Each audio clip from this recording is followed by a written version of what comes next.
Hey y'all, welcome back to my channel. If you're new here, my name is Brittany, and if this is one of your first times stumbling across one of my videos, I focus on fashion, beauty, luxury, lifestyle, fragrances, and pretty much whatever else I feel like talking about. So if that seems like something that you may be interested in, please think about clicking on that subscribe button if you enjoy the content, of course.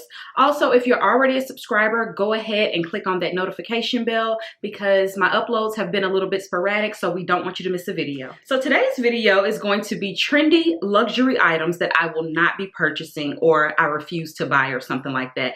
So surprisingly enough, I have been requested to do this video on several occasions, and I always shy away from it because number one, I love a trend piece. Y'all know that.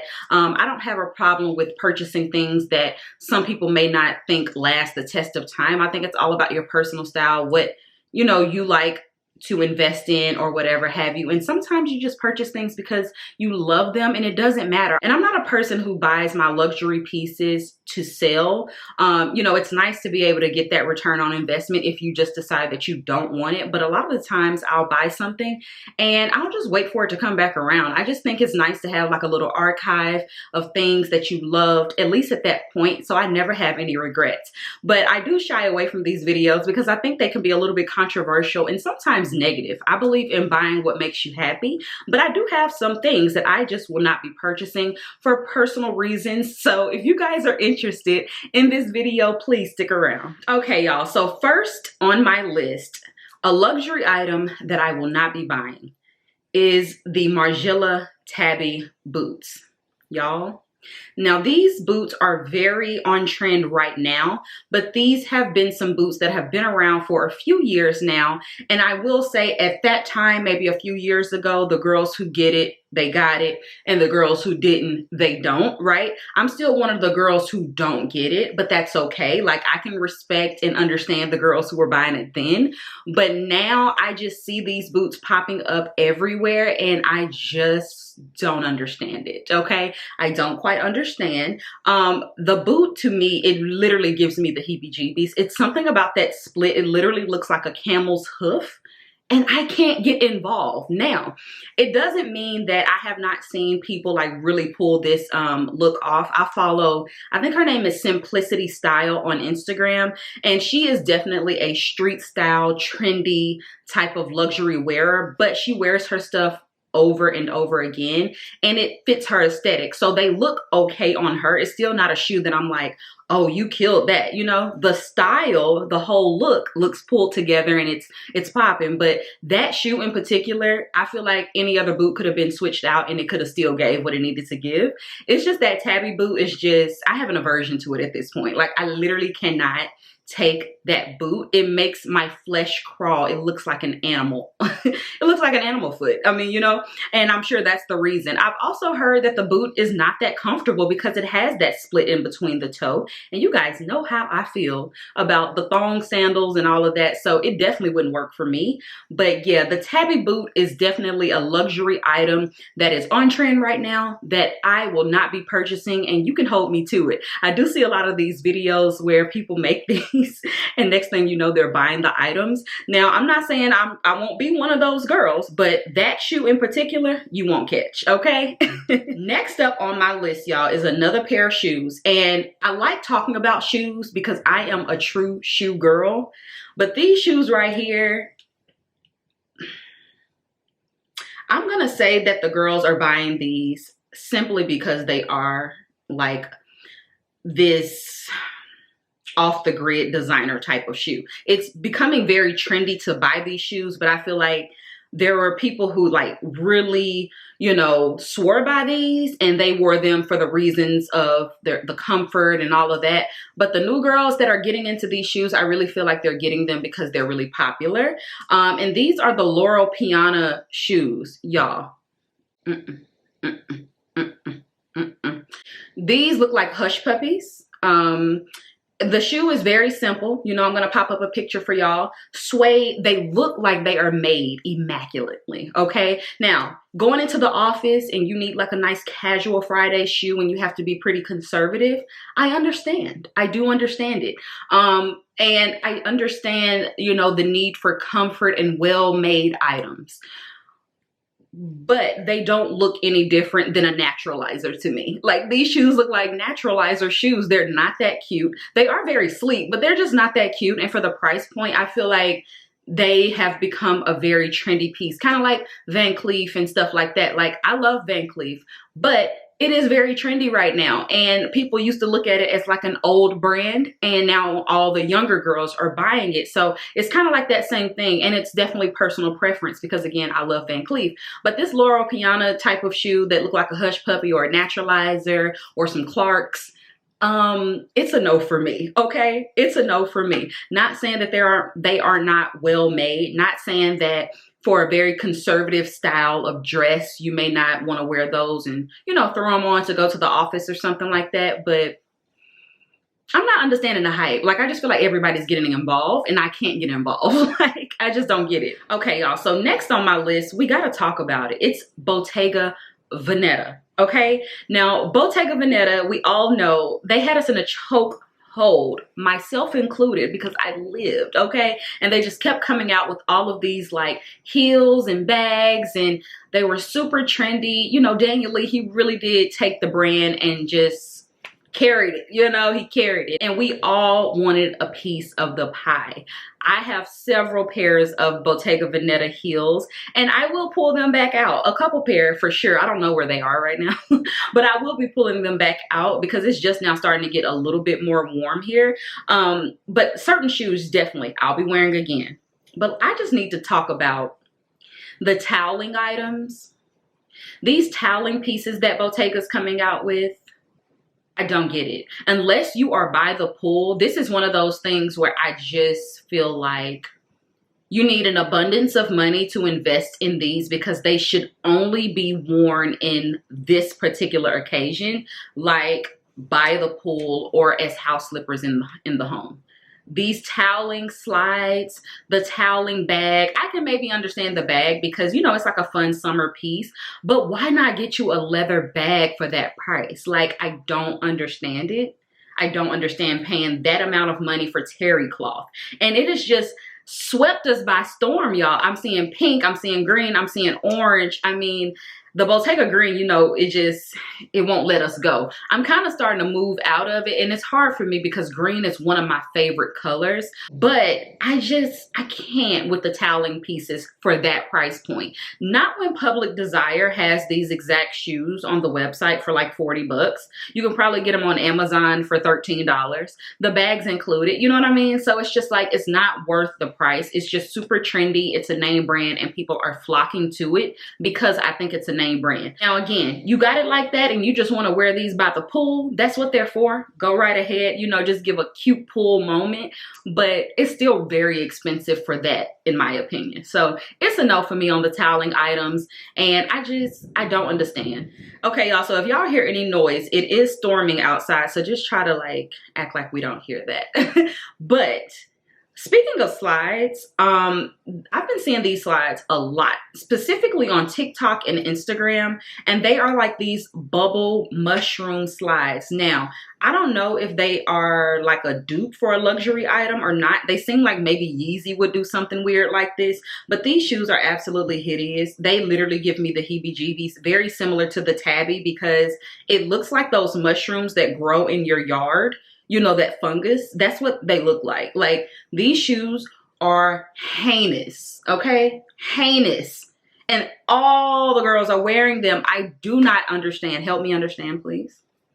Help me understand this. Like, when I tell you TikTok, you know, you can go down a rabbit hole in TikTok. When I tell you I have seen over 100 videos with girls wearing these shoes, I don't understand it. Now, are they like comfortable? Maybe. I don't know. I've never even seen one in person. I don't even know the original designer if there is one, but y'all, these shoes, we have to let these go. Seriously, they're horrible. So next up on my list, and this is probably going to be pretty controversial, but it's the Telfar bags. I can't, okay?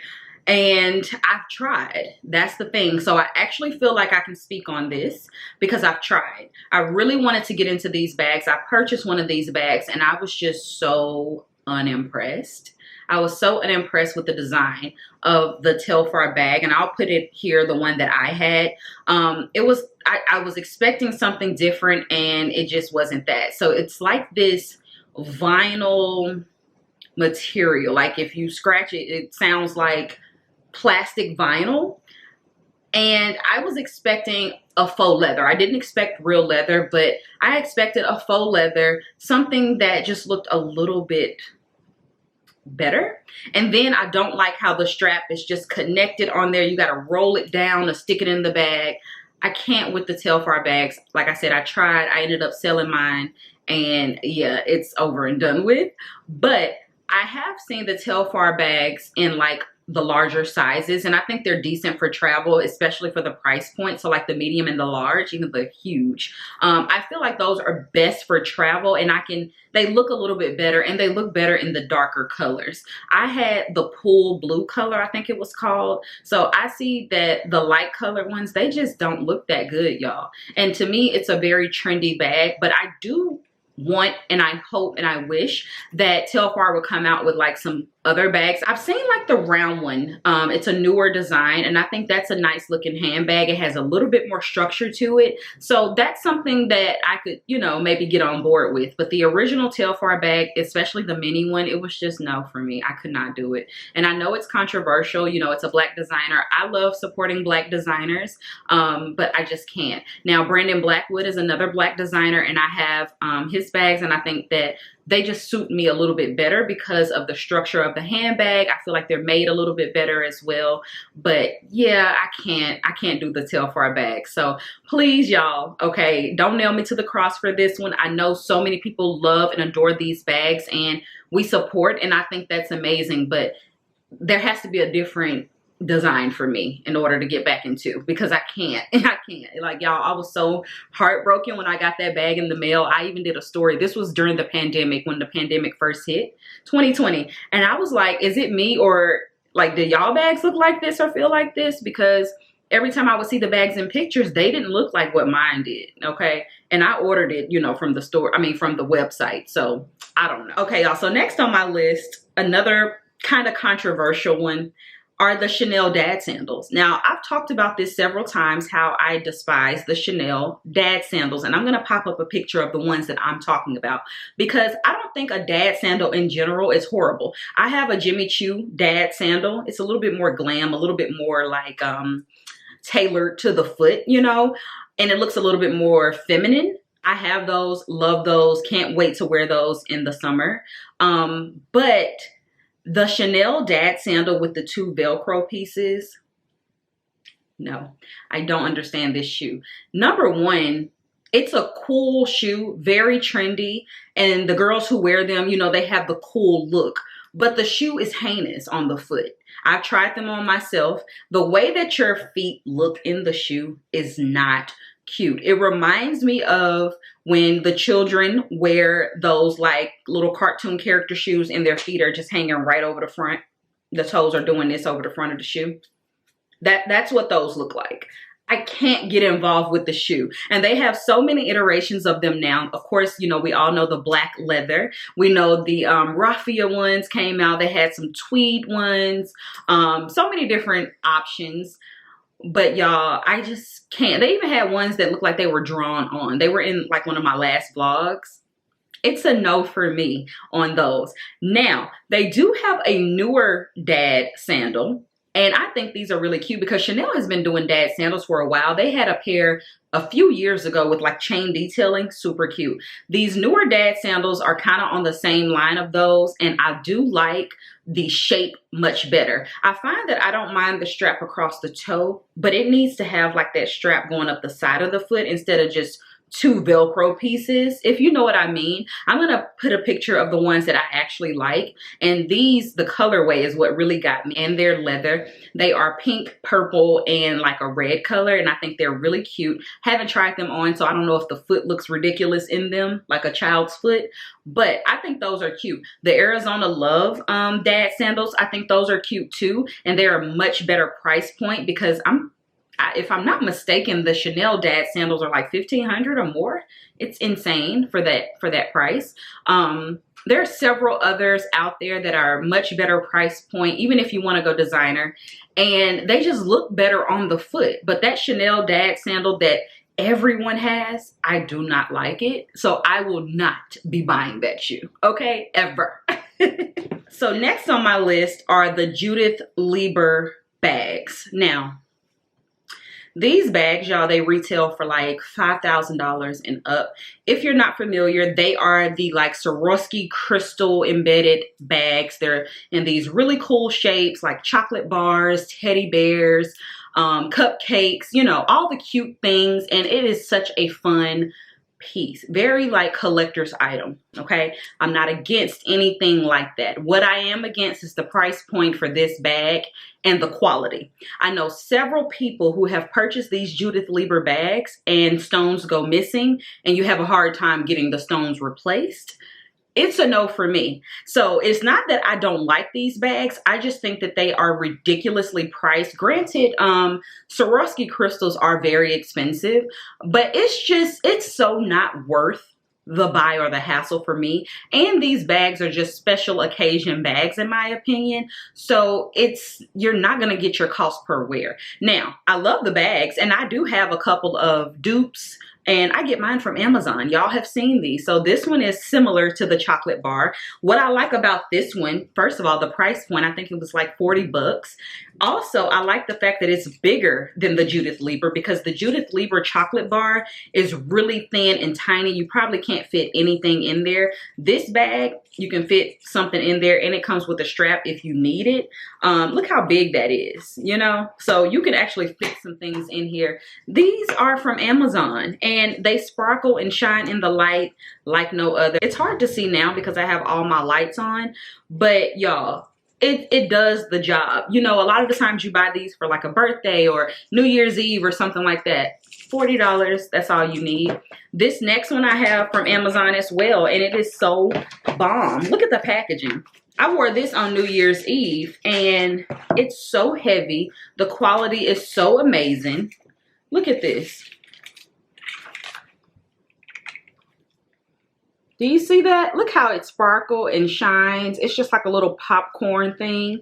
But I just thought this was super cute, right? It's so Judith Libra, but it is not $5,000, $7,000, and it's made impeccably well. So if you guys love Judith Libra and you just don't want to invest that type of money, make sure to check out Amazon. I'll link these if they're still available. They do kind of sell out fast, but I think they do restock. So I'll link these two down below for y'all. But they have several other styles as well. And why would you pay $5,000 or $7,000 depending? Like this one is so heavy, it's ridiculous. Why would you pay that much when you can get these? And you're only gonna wear it probably like once or twice anyway. That's just my opinion, girl. So I will not be investing in any type of Judith Libra bag in this lifetime, okay? And while we're talking about price points, we might as well get into Chanel. The Chanel double flaps are now $8,000, $7,800 for a medium flap.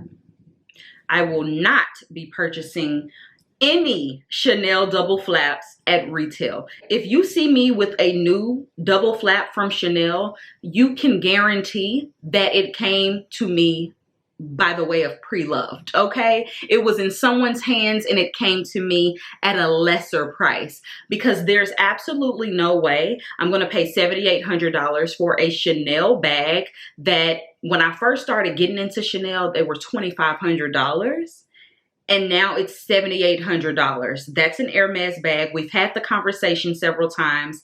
I'd rather get an Hermes bag, okay? Period. So I will not be buying any like classic Chanel handbags at retail, okay, ever again. It's ridiculous. Like it's the same bag, lesser quality and more money. It doesn't make any sense to me. It doesn't make any sense. Like the Chanel price increase has just, they've outdone themselves and I'm all set. I'm all set on y'all. Oh, so here's another trendy item that I will not be buying, y'all. These are the Mugler jeans tights, biker shorts, none of the above. The striping thing that's happening, I think it was great for the runway, but I'm really tired of seeing these leggings, these jeans, and these biker shorts, okay? They don't, in my opinion, they don't look good on anyone. I haven't seen one person really pull them off in like a really good way, you know? Like, it's not giving. Now, if you're performing on a stage or something, maybe, you know what I mean? But for everyday life, like the cutouts on this, they show the vagina. It's showing too much. It's not, no. Let's not with the leggings specifically or the biker shorts at all. The jeans, on the other hand, now, I'm not gonna lie. I think the jeans that are all denim look kind of good because they have the lines and like the stitching, so they can really elongate the legs. But guess what? Zara has a dupe, child. Zara has already come out with their little Mugler inspired denim, and it's giving what it needs to give for $49.90, you know, and that's all we need. Like, there's absolutely no reason to pay $600 for these jeans at all. And the jeans that had like the disco stretch spandex, why? Like, no, okay? And I was a victim of the disco American Apparel pants back in the day. Do y'all remember those? I should not have gotten those pants. And I understand, like, we all fall victim, but let's just lay the Mugler pants to rest. Specifically though, the leggings and the bikers that have the see-through panels that show all of your lady parts. Let's lay those to rest, please. And if you must have the denim, check out the Zara pair first, because I think $49.90 sounds a lot better than $600 for those jeans, okay? Very trendy, just not worth your time, child. They're not worth it. Now, the last item on my list for now are the Versace platforms, y'all. Versace definitely, you know, they brought these platforms out and everybody was obsessed. That hot pink fuchsia color, gorgeous, right? It's the satin for me. It just looked super luxe and beautiful and like candy. You just wanted to grab it, hug it, eat it, all the things. They even have, of course, black. They have yellow. They have this beautiful like lavender color, which is huge on trend for spring. They also have, now I saw this like mauvey soft pink. Absolutely gorgeous color. To me, it's kind of hard to resist when satin is in like a beautiful color because it just looks so luxe and so nice. But I will not be purchasing the Versace platform pumps because, number one, to me, they're not sexy on the foot. They don't look good on the feet. They're very clunky, very square, very heavy. I've actually tried these on. I tried these on when I was in Dubai, and y'all, they're uncomfortable. And like I said, clunky, heavy, not sexy. But you know, Valentino has the platforms as well. And I'm sure there'll be several other designers that come out with their platform Mary Janes or pumps. Tom Ford had a couple of platforms as well. And I love those too. Very sexy. But the Versace's, it's not given. The Valentinos, they look so much better on the foot. They're a lot more like narrow and just more feminine. The silhouette is so much better, in my opinion. And they still come in those beautiful candy colors. I've seen, of course, you know, I have the orange. They have that gorgeous pink color. The black color, you know, you have the bone, you have your nude. So you can still get the vibe. But I think that I would rather have a leather shoe over a satin shoe. You don't have to be as careful with leather or patent leather as you would with satin. If you get those dirty, it's over and done with. The ones that I saw in Dubai, they already had like those black skid marks on them, and you know, they still wanted to charge full price for the shoe. It was just like, what? I don't understand. But yeah, the Versace platforms, I know like they're super on trend. So many people love them, so many people have them, but to me, I just think Valentino, they saw what was happening, they came out and they did a better job at it. And yeah, I would not be invested in those shoes, okay? I will not be investing in those shoes. It doesn't mean I don't think they're pretty to look at, but it's just, it's not something that I'm interested in. It's just not, you know, now that I've tried them on, felt them, seen them, and the time has passed, it's definitely one of those trends that I'm so glad that I didn't invest in that shoe, because I believe they were $1,200, maybe $1,400. Not sure. Either way, I'm glad I didn't buy them, okay? Okay, y'all, so that is the end of this, you know, luxury trendy list that I refused to buy. I hope it wasn't too controversial. Like I said, I am an advocate for just doing whatever makes you happy. Buy what you love. Even if you may not wear it 10 years from now, who cares? Like, buy what you love. Unless you have like a very strict and set budget, make that list. We've talked about this. Make that list, check those things off the list so you're not as distracted. But if you see something that you love, do not let people shame you out of buying that, okay? Do not. So yeah, I hope you guys enjoyed this video. Make sure to put down in the comment section like the items that you absolutely refuse to buy when it comes to luxury. I am so curious to hear your thoughts because y'all know I love a good trend piece, so I'm sure some of the things that I love and own are probably going to be in the comment section. But yeah, I hope you guys enjoyed this video. Give it a thumbs up if you did, and I will talk to you on my next one. Bye, y'all.